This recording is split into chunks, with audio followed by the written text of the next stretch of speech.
Hi everybody, and welcome back to my journey as I go through my favorites list on fanfiction.net. Once again, I'm rereading stories that are on my favorites list, starting from the oldest published to the newest, and seeing if they still deserve to stay on my list or not. So, let's dive in with Ancestor by Rinswin 1990. Alright. So this story changes up Keitaro's backstory. This is a love hina fic, where Keitaro turns out to actually be the legendary immortal Taro Urashima, who was, apparently that's a folklore Japanese tale about a guy who saves a turtle and then goes down to be wed to the turtle princess, and then comes back to find out 300 years had passed, and then dies after he opens up a box and all his age comes back. So this is that tale, except Keitaro didn't die, and so his persona is very much of the grandfather, that the kindly grandfather that just loves all his grandchildren and stuff like that. And while he does have a teasing bit as well that he really only uses on kitsune,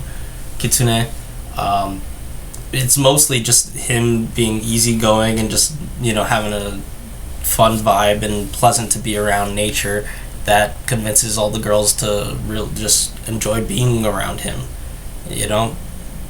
It's pretty fun. We get to see a bit of his backstory, especially in the last chapter that's published. I think has a pretty big exposition dump, but it's all dramatic enough that it doesn't feel just tiring just hearing and then I did this, and then I drank 6 pounds of wine or something like that.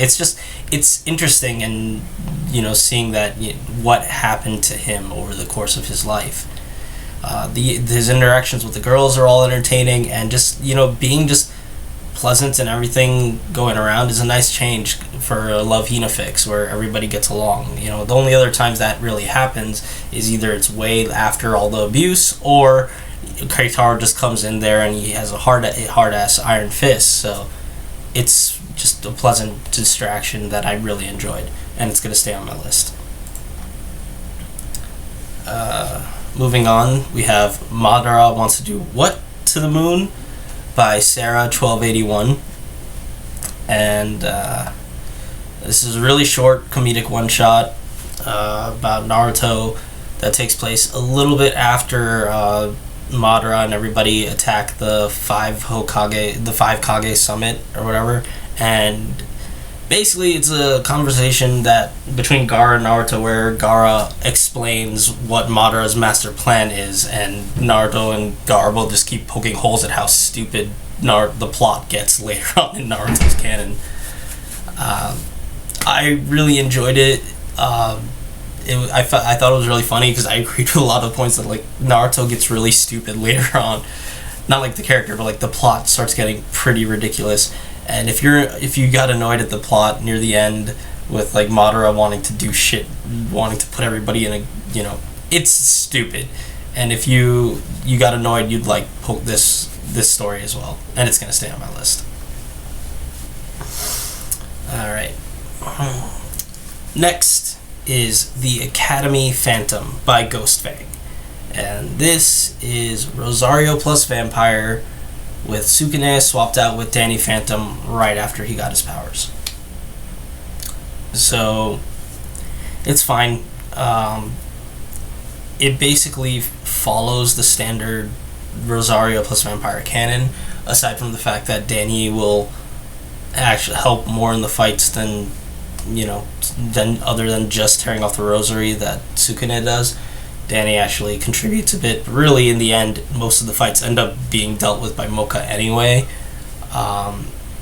There's one chapter where he goes back home and then deals with the ghosts, because the ghost situation still happens in his house, and they've been dealing with just his friends and his sister, and so he deals with them in a much harsher way because of the environment he's been learning his powers in.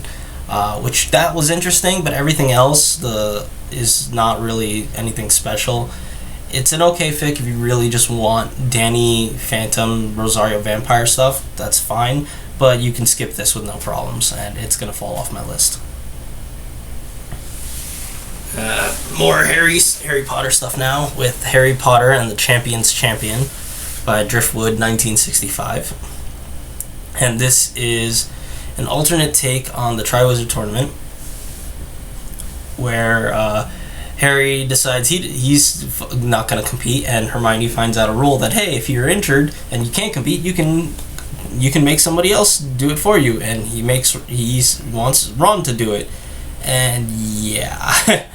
What follows is just, there's a lot of bashing and gratuitous destruction and comeuppance that happens to all of the author's hated characters. The humor's fine. The jokes, some of them land. Certain scenes make me laugh, but it's usually it requires a balance, right? Humor has to be the bashing has to be balanced out by the humor, and here the bashing is just way too much compared to the humor, and it just feels mean-spirited and unpleasant. Especially with some of the characters that we can clearly see this person hates Ron. Fine. Okay, whatever. But Lucius Malfoy, okay, he's not somebody that's great either, but he also gets really screwed over. And even freaking Bagman gets really fucked over for little reason. It's kind of like if you've seen Jurassic World, that one scene where the person who's babysitting the kids gets this long, protracted, horrific death for little reason other than oh, she was a little bitchy, oh, Ludo was a little bit of an asshole or something like that. But then it's that much seems a little out of place, Otherwise, it's basically the humor and the writing and everything, I think, is fine. This will come down to how much bashing you can tolerate. If you can tolerate a lot, then this will be perfectly normal for you. But if basically even moderate bashing turns you off, you will not enjoy this fic. And I just found the humor wasn't enough to balance all the bashing. It's gonna fall off my list. Another Harry Potter one-shot now with Snitch Game by Silence Cursor. And this is just another one-shot short, small little conversation with Tonks and Harry after, he's after the war's over and stuff, and he's just trying to get drunk in the middle of a date and wants to... It's all just sexual innuendo and stuff about that. Short, simple, it's a short, simple laugh, simple little joke, nice little humor, but nothing you really need to come back to and read again. It's gonna fall off my list. More Love Hina with KK0 Ghost of Hinata by Rincewind 1990 once again. So this is actually basically a prequel to Rincewind's previous Love Hina story. Not the Ancestor, but the one that I reviewed before it, which was, again, Kid Keitaro, I believe. That's what the KK stands for at the beginning. This is a complete version, it's basically a ghost story that, with Keitaro being a ghost. And that's not really a spoiler, because that happens right in the very first chapter before everything even occurs. As I was reading it, it was maybe it would have been better to put that reveal a little later on, but it doesn't really harm stuff either way. But yeah, he shows up as a ghost right when the girls first move in, and he just worms his way into all the girls' hearts, and there's a bit of tragedy sprinkled around. I think this works better as a prologue or first arc to a larger story rather than a story by itself, just because of how it ends and how little is expanded upon. So I did enjoy it, and there's a lot of sweet moments that you like.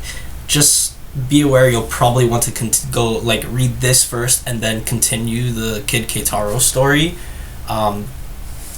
in that order to get a real like complete feeling rather than just reading this by itself. But yeah, I still enjoyed it, and it's gonna stay on my list. And finally, for this video, we have Time Mix-Up by Lucilla. And this is a Naruto fic with time travel. Like, that might be a common theme you've noticed, time travel. I really enjoy the idea of, like, I remember back then, I really liked the idea of, like, fix, where people would go back, time travel, and just fix everything. And just time travel itself has always been something I really enjoyed, so there's going to be probably a lot more still on this list. But yeah, so this is time travel with Naruto, but also other time travelers show up as well, and they're not even from the same timeline, and they don't know about each other, so it's really entertaining. You know, it's like you get each of their own backstories, which are all, you know, from different points in the timeline, so they know different things. And it gets funny how people are starting interacting. They're like, oh, I'm going to do a minor change, and it's like, oh wow, that guy's acting completely different. If I did this one little thing, he would be much nicer to me. But it's really just because that guy's also a time traveler, and a lot of like chaos, a small minor chaos starts happening because of these like confusing interactions. Naruto's genetic craziness gets pumped up to 11. His reputation gets blown way out of proportion and stuff. It's really fun. It's enjoyable, wraps everything up, and then gives a nice teasing sequel that, even though it never really materialized, is still fine enough just as a sequel tease ending. You know, it's still super fun. I enjoy this, and it's going to stay on my list. And there we have it. 189 stories of staying on my list of the 366 I've read. So hey, I finally reached the point of 366 stories. So if I'd actually been keeping up to my thing of one story a day, I'd actually be on track. Of course, I'm 4 months overdue at this point, but I'm getting there. Hopefully this will take another probably 2.5, at least 3 years. But I hope to see you then. If you like this video, please leave a like, comment, subscribe if you want to keep up to date when I put these out. Remember, links for all these stories are in the descriptions below, so if you want to see these for yourself or check them out, please feel free to read them. Thank you all so much for watching, and I will catch you in the next video. Bye-bye.